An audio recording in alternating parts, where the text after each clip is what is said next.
Olá, pessoal, tudo bem com vocês? Estamos de volta com mais um Escutando os Sentimentos.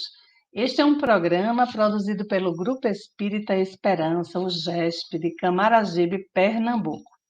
Meu nome é Viviane, estou muito feliz com a sua companhia e agradecida também.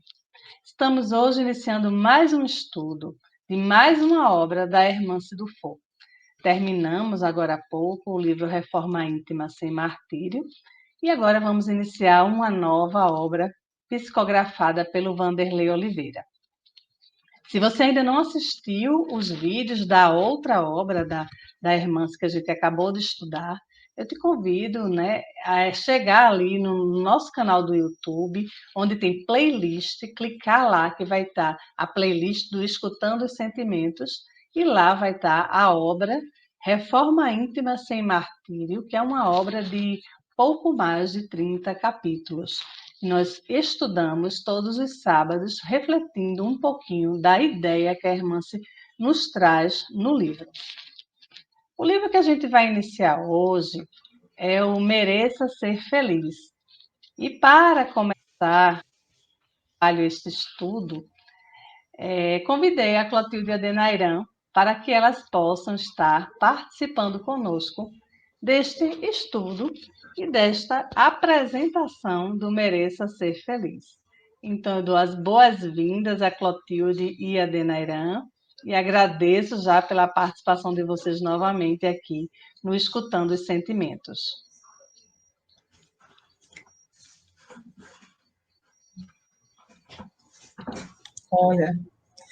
Olá, Vivi, olá, Dena, como estão vocês? Muito bom estar aqui de volta nas gravações, nas nossas gravações, muito bom. Esse livro é muito bom, esse livro que a gente está começando hoje é muito bom e, assim, é uma honra muito grande no mês de aniversário da nossa casa a gente estar estudando um livro como esse. Penso que é uma das obras basilares do nosso trabalho, lá no Grupo Espírita Esperança, né? Muito bom. Olá, meninas. Olá, pessoal que está aqui nos assistindo. É um prazer, uma alegria muito grande estar com todos e também, né, comemorando os 15 anos do GESP, esse grupo Espírita Esperança, cuja proposta é a educação dos sentimentos, né, para que a gente, evoluindo, se melhorando, se conhecendo, a gente consiga ter saúde espiritual, né? Então, é isso. Muito prazer estar com todos. Ótimo, gente. Veja só. Mereça Ser Feliz. Mais uma obra da Hermance. E a Hermance ela vai trazer nessa obra que ela é um pouco maior do que a obra que a gente estudou anteriormente, o Reforma Íntima.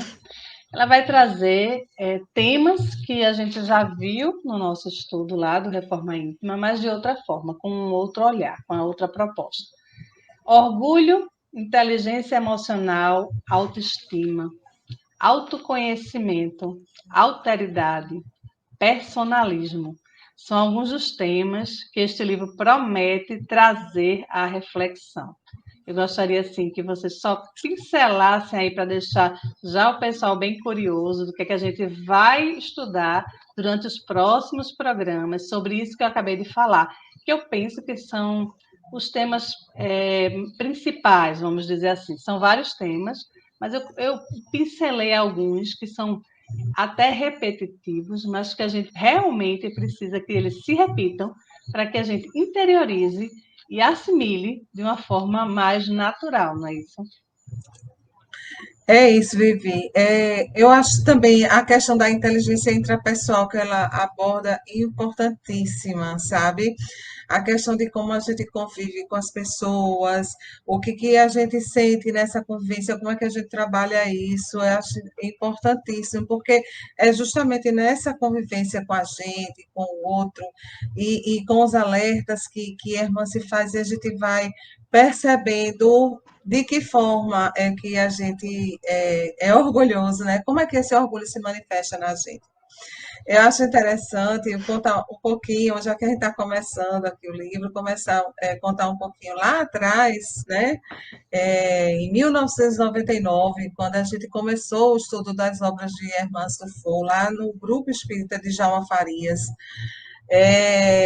a gente estudava e em determinado momento uma pessoa, a gente fez uma dinâmica e as pessoas tinham que dizer alguma coisa que tinham identificado de tudo aquilo que a gente estava estudando, dizer para o outro, né? Com toda a sinceridade que Hermance trabalha muito a gente para ter.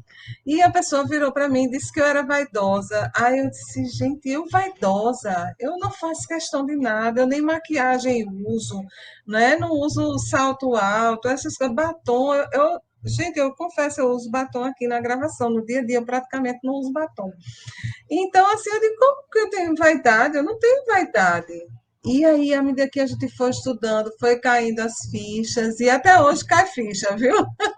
Até hoje cai ficha. De vez em quando, alguma coisa desperta assim, eu digo, gente, olha para isso que eu não tinha percebido. Então, são essas questões que a irmã se vai colocando com uma delicadeza, né? Não é à toa que ela é apelidada de fadinha, porque ela traz com uma delicadeza muito grande, mas nessas questões da convivência, do nosso dia a dia, como é que o orgulho vai se manifestando na gente, para que a gente possa trabalhar ele, né? Então, essa da inteligência intrapessoal, para mim, é um dos pontos, assim, principais, né? Pois é, a questão do autoconhecimento, né? Sem ele, a gente não pode se tratar e melhorar o ambiente que a gente convive. Porque à medida que você não se reconhece como orgulhoso, como vaidoso, perfeccionista e tantos outros comportamentos, você nunca vai achar que está em você algumas dificuldades de relacionamento. Vai ser sempre atribuído a terceiros tudo aquilo que você está passando. E o nome do livro, que a gente assim, mereça ser feliz, aí eu digo por mim que quando eu vi o livro, eu digo, eita, mais um livro de autoajuda. Mas não é por aí. O nome já diz, o merecimento de você ser feliz. Então, a gente realmente tem como meta essa felicidade, porque a felicidade é algo interior, não é algo externo. Obviamente que algumas situações externas favorecem a esse sentimento, do despertar, a esse sentimento, não, a esse estado, né? Porque tristeza, tudo são emoções, mas a felicidade é um estado da alma. Então, mereço ser feliz é você realmente buscar e encontrar esse estado de alma, independente de onde você esteja, nas circunstâncias que você esteja, porque é um estado de pacificação interior, não é aquela alegria efêmera de quando se ganha na loteria, de quando se compra uma casa, de quando se compra um carro, coisas materiais, né? É um estado da alma, da pessoa que está com algum equilíbrio. E a gente, por ainda estar nesse estado de formação e de crescimento, a gente oscila bastante nesse estado. Né? A irmã ela chama a felicidade de pérola de Deus, não é, Clotilde? Por que ela chama pérola de Deus? Ela traz aí uma comparação, né, da questão da pérola, que ela se forma a partir de um ferimento que a ostra passa e que vai liberando uma substância chamada nácar para envolver aquele elemento estranho e evitar, assim, a ferida e a dor. Então, ela diz que, da mesma forma, nas dores que a gente vai passando durante a vida, as dificuldades que a gente vai vivenciando, pouco a pouco a gente vai conseguindo liberar essa felicidade, essa alegria da gente, essa defesa e essa esse brilho que a gente tem e aos pouquinhos a gente vai mostrando a beleza interior que a gente tem, e aí a gente vai mostrando a pérola que existe dentro de nós. E essa felicidade, ela não se constrói verdadeiramente sem passar pelas tribulações. Eu até gosto também de comparar com uma outra pedra preciosa, né, que é com o diamante, que para ele realmente mostrar toda a beleza que tem, ele passa pelo trabalho de polimento, eu até estou esquecida agora a palavra, mas ele tem que ser todo trabalhado para poder mostrar a beleza que ele tem, né? Assim como o ouro também, você vai fazer uma aliança para casar, né? Você tem que polir a aliança, dar o formatozinho. Então, todos esses trabalhos, eles são amparos aí para que a gente possa mostrar como para tudo ficar bonito, inclusive o nosso exterior, precisa passar por alguma dificuldade. Assim também a pérola, né? E é essa a comparação que a irmã traz. Belíssima, por sinal. Vocês concordam que o grande propósito da nossa vida é essa busca da felicidade, é ser feliz? Também, né? Eu acho que é uma consequência do crescimento da alma, né? Quando você, ela aqui no livro, ela menciona de que essa felicidade é quando existe uma sintonia entre os planos, né, que foram traçados antes da reencarnação e com os seus atos, com a sua consciência. Não é à toa que é universal a ideia de que Deus tem um plano na sua vida, não é isso? Então, assim, mais detalhado no que se trata da reencarnação, a gente tem propósitos realmente definidos e que, quando a gente foge disso, causa uma inquietação. E essa fuga, ela normalmente tem como esteio o orgulho e o egoísmo, que é o ponto central de toda a obra desse livro. Então, a gente chega com um propósito, por exemplo, eu vou ser uma pessoa em que eu vou me desdobrar para ser uma figura de que a família ou um trabalho fraterno eu vou implantar, eu vou me dedicar. E de uma hora para outra você se vê naquela situação, diz nada, poxa, esse dinheiro aqui eu vou fazer obra de caridade nenhuma, eu vou viver e vou curtir e tal. E chega um momento em que aquela inquietação vai batendo, aquelas alegrias, né, se tornam tão costumeiras que você vai saindo sempre em busca de mais e uma inquietação muito grande. Então, não é à toa que a gente vê tantas pessoas, né, de recursos, ou fazendo algumas caminhadas, né, tipo Compostela, ou então Taquaritinga do Norte, ou fazendo algumas experiências espirituais para se reencontrar, porque a essência da gente é essa, é esse equilíbrio entre o nosso estado de consciência e com os propósitos, né, que a gente intimamente sabe que tem a cumprir. E eu acho interessante quando ela diz que o oposto da felicidade não é a tristeza, é a insatisfação. E ela é gerada exatamente disso, desse desequilíbrio em que há com a nossa consciência e os nossos propósitos da existência terrena. O tema do livro é felicidade, mas assim, você bem falou aí que orgulho e egoísmo está na pauta de quase todos os capítulos, né? Por que será, Clotilde? Na verdade, sabe, o orgulho e o egoísmo, eles têm uma matriz muito assim da nossa natureza e que não são ruins. Trazem aí um instinto de conservação nosso. Só que ao longo do tempo a gente foi exacerbando isso. Então a gente foi saindo do nosso eu e foi exacerbando o nosso egoísmo e foi centrando muito mais nos nossos interesses supérfluos e materialistas. E aí, na hora que a gente começa a fazer essa viagem, como o Dina estava falando, essa viagem de volta para a gente começa a perceber as máscaras de orgulho, de egoísmo que a gente termina vestindo, né? A gente começa a se desfazer delas. Isso traz, sim, um grande ribuliço interior, usando aqui uma palavra bem nordestina, né? Traz um ribuliço danado, traz uma ebulição muito grande interior na gente. Mas dessa ebulição, da mesma forma que o processo da pérola, né? Pouco a pouco, à medida que essas máscaras vão caindo e que a gente vai se reconhecendo, aí vai surgindo uma felicidade muito mais verdadeira, muito mais firme, muito mais coerente e que não vai se desmanchar porque o dinheiro da Mega Sena acabou, né? Não vai se desmanchar porque o outro dono, como a gente costuma brincar, né? Levou o carro, né? Ou que levou a bolsa, ou que levou o celular, ou que levou qualquer outra coisa.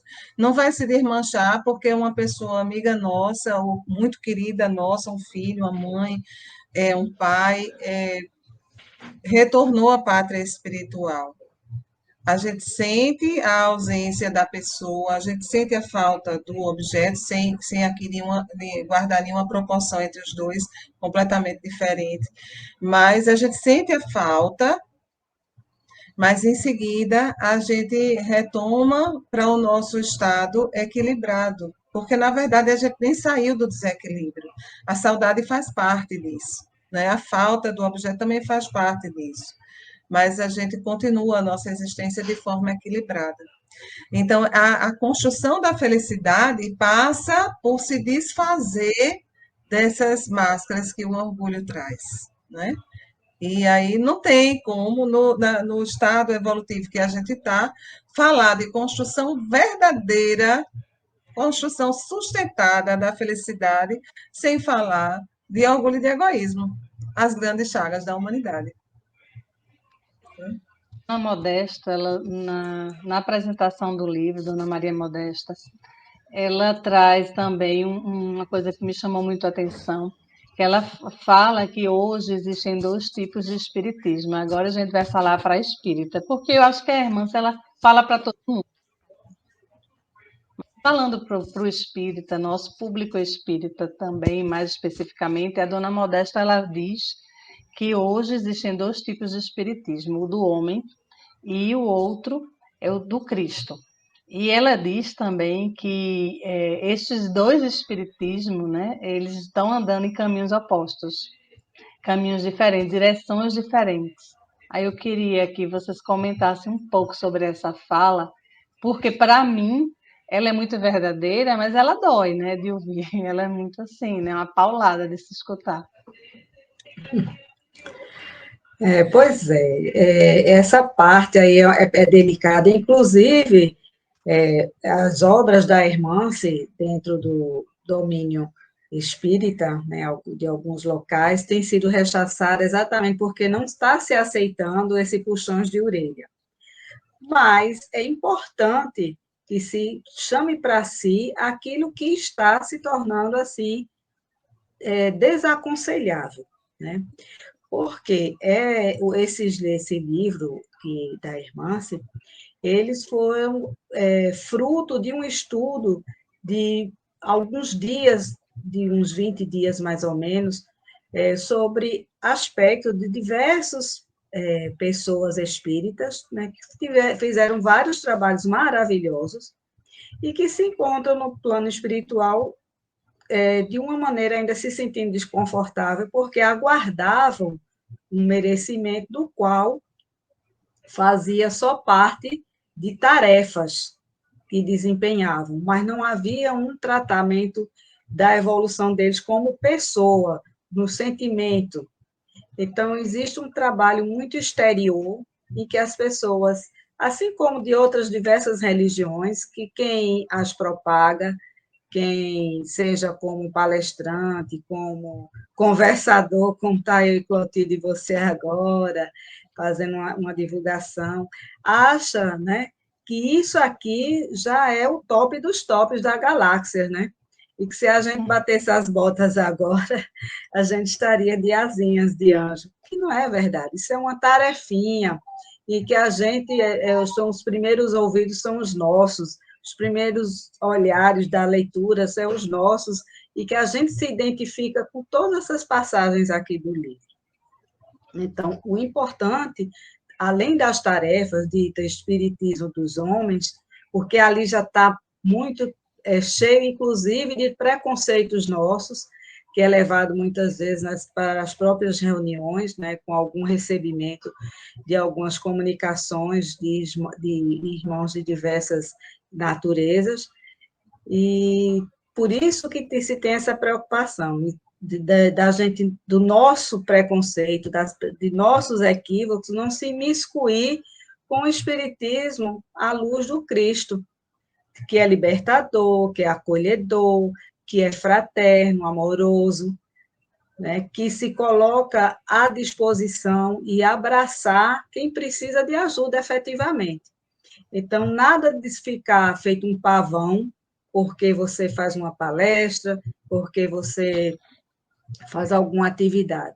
Então, o desenvolvimento da gente é o que é importante, porque isso externaliza em atitudes. É, pelo menos assim, o entendimento que eu tenho sobre essa questão. É isso mesmo. Quer complementar? É isso, Vivi. Além, é porque a gente viveu, não sei a vivência de Dena nesse sentido, mas a gente viveu dentro do movimento espírita ocasiões assim significativas para a gente, né? Da questão do institucionalismo, né? Então a gente começa a valorizar demais as regras, As o obras. formalismo, não, eu diria mesmo as regras, Dena, das instituições, né? E começa a perder o contato com o ser humano, sabe?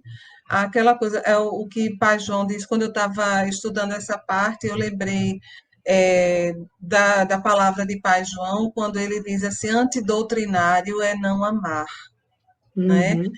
Então, isso para mim é de um acolhimento, assim, ímpar, porque era isso também que Jesus fazia. Não importava quem tivesse na frente dele, se tivesse precisando, ele acolhia. E não importava se era um cobrador de impostos ou se era um pescador, mas se fosse uma pessoa de valor, ele chamava para junto de si. Então, não importava o rótulo, não importava essa coisa mais formal, mas sim o amor que a pessoa conseguia sentir, a capacidade da pessoa ser melhor a cada dia, perceber a mensagem amorosa do Cristo. Então, essa coisa do o espiritismo dos homens seria esse espiritismo que está mais preso às instituições e ao formalismo delas.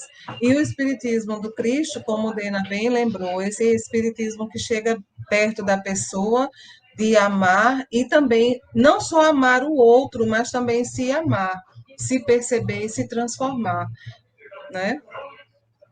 Afinal, existe fórmula mágica para a felicidade? O que é que a gente pode esperar deste estudo e deste livro? Eu queria que vocês comentassem aí quais são as expectativas.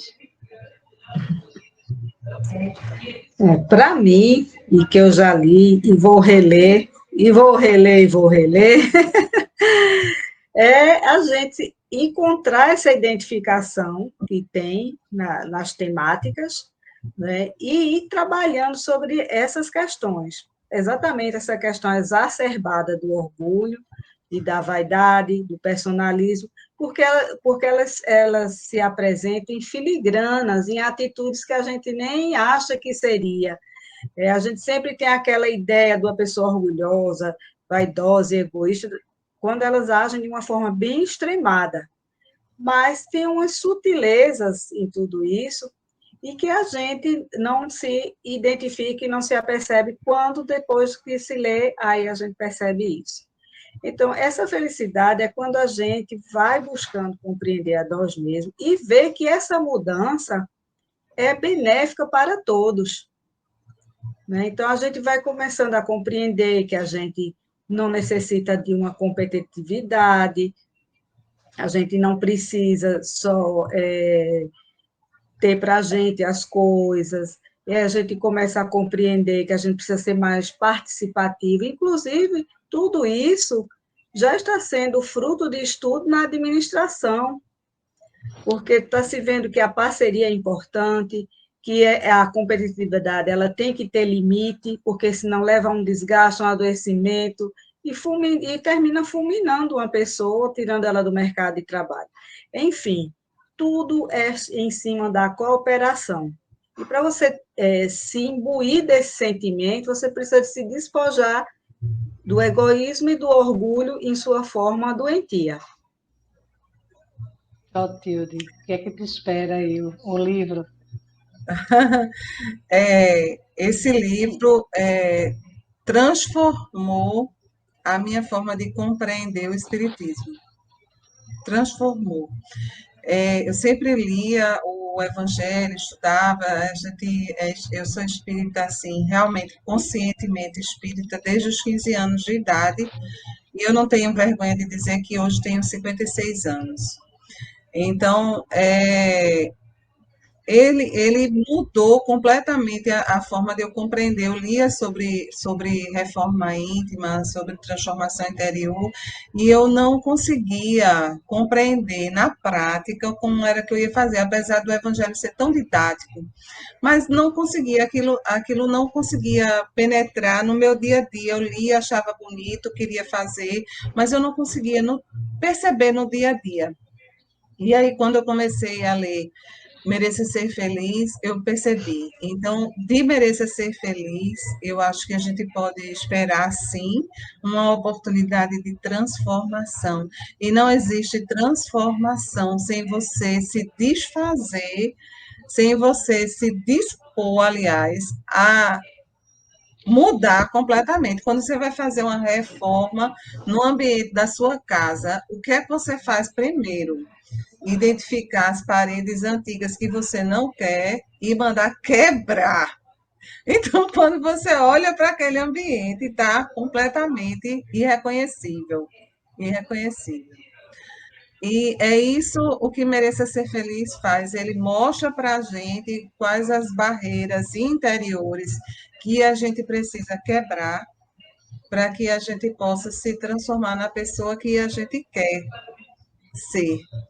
Né? Então, é como um projeto de vida. E interessante, eu lembrei agora, o PDCA, que Carlos sempre fala, né? Carlos Pereira, nosso coordenador geral, nosso grande amigo, ele fala do PDCA, que é uma figura da administração de empresas, que é planejar, controlar, avaliar e implementar. Eu acho que tem PDCA, planejar, desenvolver, controlar e avaliar. Então, são 4 passos, assim. Então, o Mereça Ser Feliz, ele é girar esse PDCA, sabe? É girar esse PDCA. É você estar o tempo todo, cada vez que você vai ler, você vai girar um pouquinho mais. Perfeito. Então, assim, o convite aí está feito, né?